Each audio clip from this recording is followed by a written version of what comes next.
one.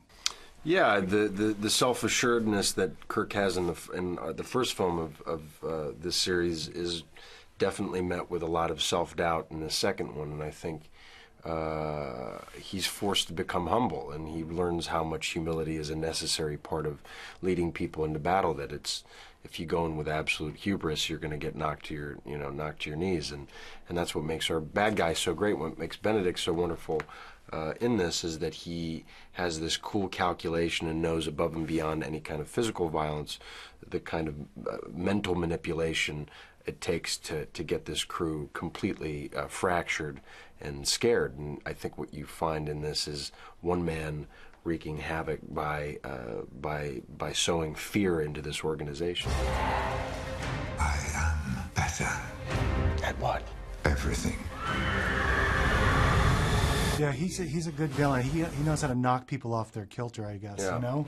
He's insidious and calculating and ruthless, and infiltrates the crew of the Enterprise in a way that really threatens to tear them apart. And it's the one of the biggest differences between the first movie and this movie, I think, is that in the first one we were really coming together and unifying to defeat our adversary, and in this one we're fractured. You know, we're Scotty's off the ship, and he goes off, and there's a lot of handing of the con, as they say. People don't know J.J. Abrams. They might think he's a very serious guy, which I'm sure he is, but I guess he's not, because that's what I'm finding out. He's kind of this set kind of reflects him. Is that everyone gets to let loose? Completely. There's, J.J. sets the tone, and he takes his work very seriously, and he is obviously, a legend in his own time, but at the same time, he treats everyone with the same amount of respect and levity, and that's a big part of getting it done. He constantly reminds himself and everyone who he's working with how fortunate we are to do what we do, and he enjoys it, and he lives fully, and I have so much respect and gratitude for him. He's an amazing guy. Benedict told me that things can get kind of fun and a little too fun, that he has to kind of move away from you guys. Is it? I mean, He's over in the corner being I know, serious and British. Us crazy Americans. No, we have a good time, and I think we, Alice Eve, who plays Carol Marcus in this, and Benedict, who plays John Harrison, fit really quite easily into the mix. And again, that's just a testament to JJ's, that ultimately comes down to the characters and the stories you're telling between human beings. So to cast it with people that get along off screen, I think it brings these kind of tendons on screen that you feel the connections between these people. one thing that's big in the news, Star Wars and JJ, you guys have been spending a lot of time with him. Have you been able to get anything out of him?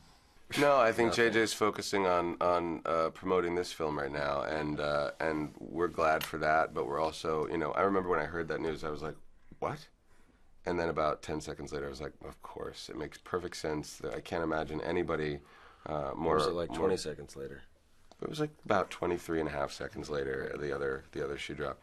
Like, but it's such a great opportunity for him, and we support him fully and want him to be happy and want him to be successful, and trust that if he's not able to do another movie, if we make one, that whoever he handpicks will be someone that we can welcome into the fold, just the way we've welcomed Alice and Ben and all the other additions to the crew along the way. Shatner and Nimoy, they had been with their characters such a long period of time. Do you see yourself staying with Star Trek for maybe that amount of time? Well, we all signed on for 3 movies when we signed on for the first one, so I'm really excited if we get an opportunity to make the third one, and beyond that, we have no way of knowing where our lives or our work will take us, and we'll just stay open to the possibilities, I would say. Meanwhile, Chris Pine is gearing up to step into the shoes of another high-profile character. Later this year, he stars in Jack Ryan, based on the